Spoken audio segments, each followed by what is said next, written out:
It's pretty late.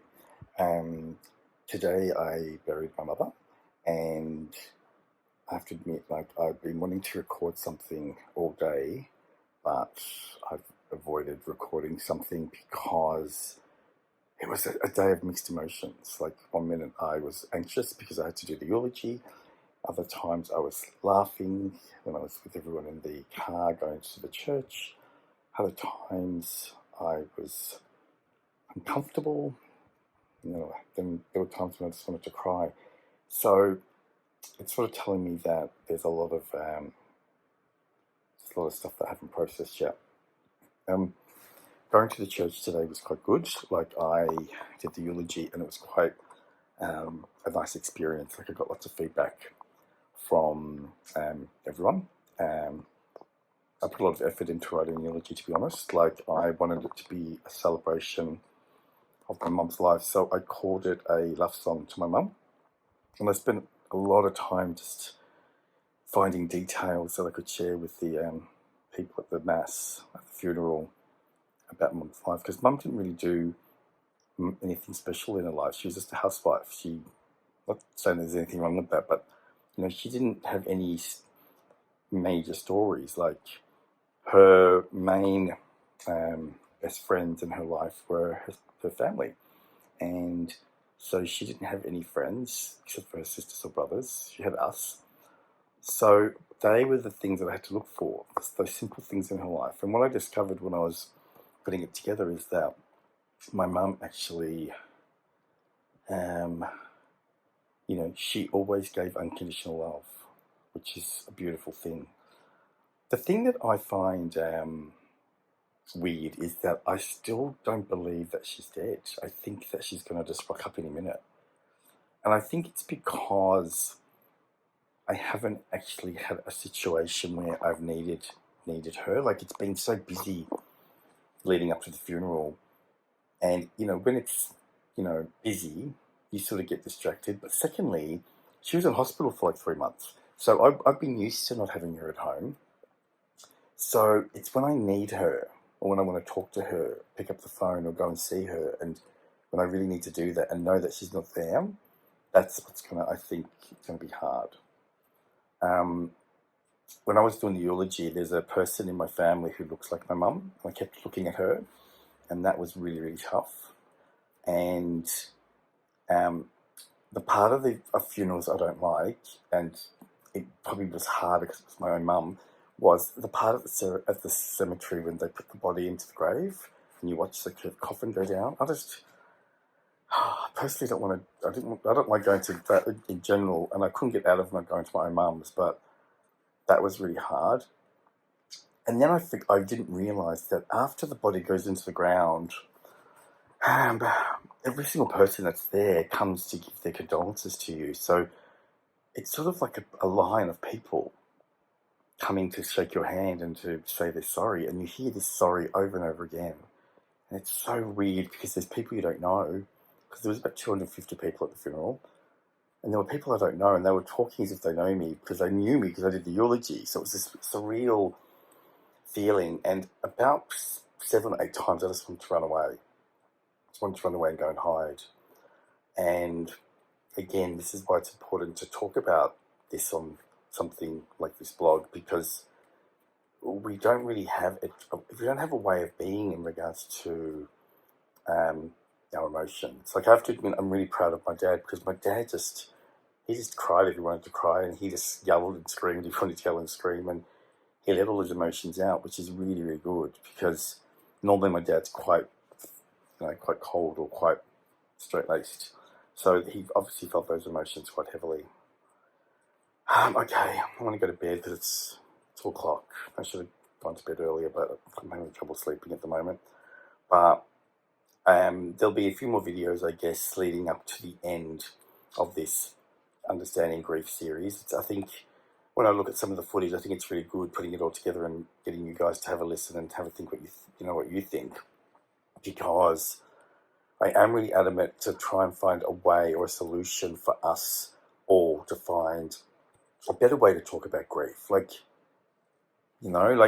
I think I'm talking about it now because I've just been through it. And at the wake tonight, I actually was speaking to a few of my cousins, and I said to them, what would you do if it was your mum? And so that got us talking. And so that's the sort of stuff that we need to do more of, is just talk and not be uncomfortable. Death shouldn't be a scary thing because we're all going to go through it. But wouldn't it be easier if we had tools to help us to deal with it, especially as the people that are left behind? Because the person that's dead might get some help, I guess, to deal with dying. But it's the people left behind, like it's that void that you get, that gets taken away from you. And because my mum died in 3 days, and I knew she had cancer, but because she died in 3 days once they stopped treatment, it sort of makes me think that, did I really take the cancer seriously? Because I may have just dismissed the fact that she was going to get chemo and I didn't really think about her dying. I don't know. I have to think about that one. Anyway, thanks guys. I will speak to you soon, alright? Good night. Hey guys, this is another series, Entry into Understanding Grief, looking at it and exploring it. Now today is the day after, or a few days after my mum's funeral, so I am returning back to work. So I wanted to talk a little bit about what that means. I guess in my job, I have to be really, really mindful of transference. And I'm sure that, even though I'm a therapist, I'm sure transference is important for any job. And that really just means that when you go to work, be really mindful of what may trigger you to bring up anything that is about grief. And for me, I feel like I've done a lot of, processing and assessing in regards to my mum. And so coming back to work today and seeing clients, if a client wants to talk about someone passing, I don't feel anything heavily, connected to myself. I feel like I've processed most things. Now, do I know that factually? No. I mean, like someone may say something and it may trigger me in that moment, but in general, I feel okay. I don't feel like I need to avoid anything or I need to um, be aware of anything today. Now, if it was Christmas or her birthday or her anniversary, maybe that's a different thing because I haven't experienced those situations yet. I know her birthday's coming up. So I think that, it's really important to firstly assess that. Secondly, it's, grief doesn't have a time frame. I think the unfortunate thing when we look at the corporate world or work in general, people sort of say, okay, you've got 2 days or sometimes 3 days, sometimes a week to take off to grieve and then come back. So they normally give you the time, all depending on who the person is. Sometimes if it's not someone in your close family, they only give you 1 day. So, I understand that from a corporate level, but I also understand that on the other side, you need to look after yourself. I think we're getting to a place now where more and more people are aware of their understanding of themselves.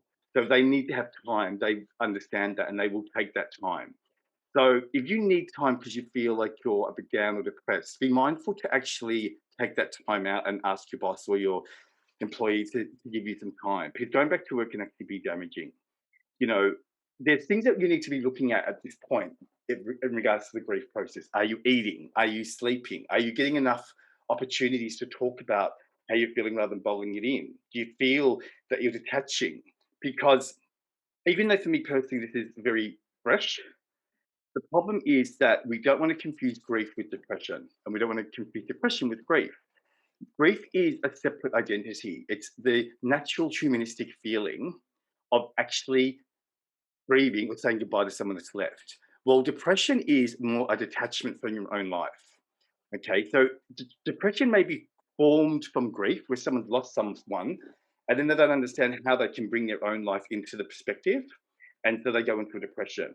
So yeah, again, make sure that for yourself or other people in your life that you notice that, and try not to label.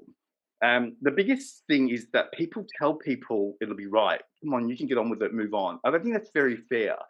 I think every person should be allowed to grieve in whatever the way that they want. We don't want people to stop crying or grieving. We want them to release everything. I think that's the problem, especially for men, is that what we do is we tell them or we encourage them to stop, and then they don't actually fully let go, and they have to bottle all that inside, which can cause problems later on.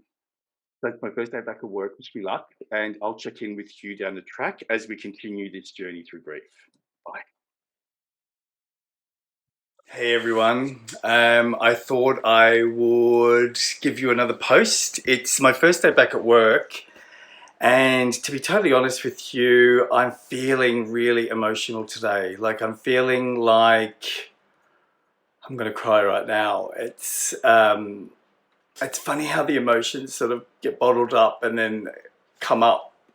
So I really wanted to share this emotion with you because I think all my other videos have shown a stronger side to myself because I wasn't really dealing with the emotion, or maybe it wasn't as present as it is now. So 2 weeks on, Mum passed away 2 weeks ago to yesterday. I'm feeling an intensity of feelings that I hope will pass. Okay, I'm not going to say any much more because I feel quite weird even just sharing this emotion with you, but this is the whole idea of this sort of project, is to share emotion and to let you know how it changes and it comes and it goes. I'm working, so it's really hard. I've got to be a therapist and be really switched on for people, but I feel like I just want to run away. All right, guys, I'll speak to you soon. Bye. Hey, again, I really want to be vulnerable and share those moments where I feel really down, rather than just being always talking about the good times, because I am majority of the times in a good place, but you know, that doesn't really lead to a lot of learning. Right now I'm at work, I'm at the clinic, and I've got a full day of clients. I have the ability as a therapist to disconnect from my own personal emotions with my clients, and I think that's something that, you know, you get taught, and I've been doing this for 15 years.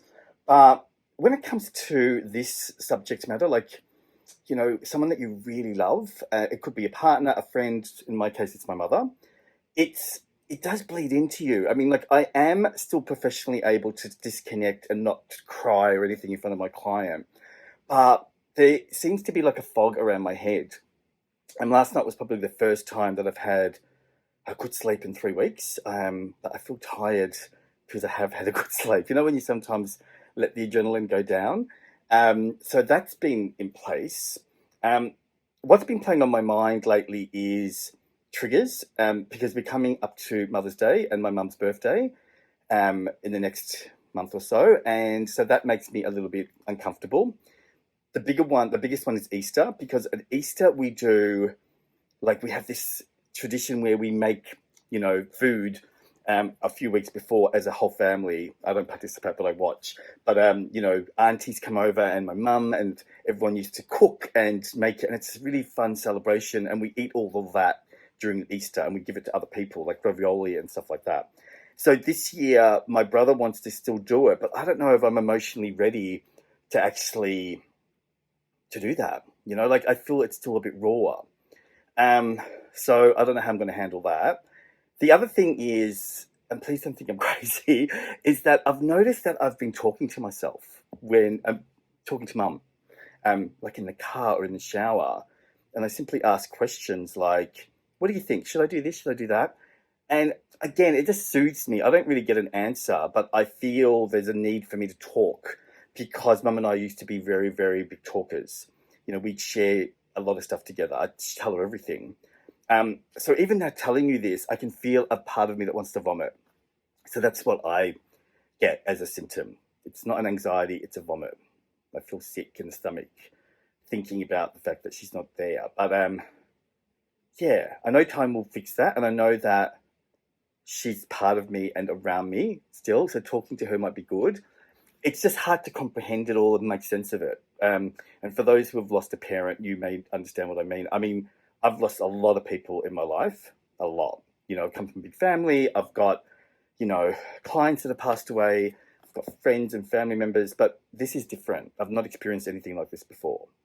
So I have nothing to compare it to.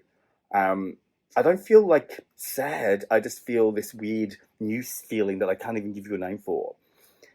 So lots of people have given me advice about that feeling I've got will never go away. I'll learn to manage it. And I think it is a bit primal. It's like the person that birthed me into this world, the person that was my source of life is now gone. And that is part of the circle of life. So I understand that. But again, I said this in other videos. We have no training for this. We have no understanding. So I went to therapy and we talked about all this stuff, but it doesn't matter because there's no training, no talking that can prepare you for what you're going to feel. I feel that there needs to be more discussion. So again, I hope that these videos are helping you to think about it. We don't talk about grief or loss enough. So then when we confront it, it's raw. And I don't know if that's good enough. I don't know if we should allow people to go into that by just saying, oh, they can grieve for as long as they want. You know, I think we should try and find ways to make it easier so it's not as painful or not as raw or not as intense. You know, I mean, I can't even comprehend to tell you what my dad must be going through. He was married for 55 years. That person's now gone. You know, I get upset when I lose a friend or a dog. So imagine having that bond in that relationship with someone for that long and then they're gone. And we're not talking about it because everyone's trying to give dad space and everyone's trying to be polite. And that's the thing that I really want to focus on, is just being able to talk about it. Again, when I think or say that out loud, I feel like throwing up again. So I'm going to let you all go and start my day. I hope this insight has helped, and maybe leave a comment about what you've done to deal with this period of grief, what you've done to deal with grief that you've gone through. I really want this to be a collective where we learn and understand. And as men, you know, as humans, we learn how to accept grief rather than being afraid of it. All right, till our next time. See ya.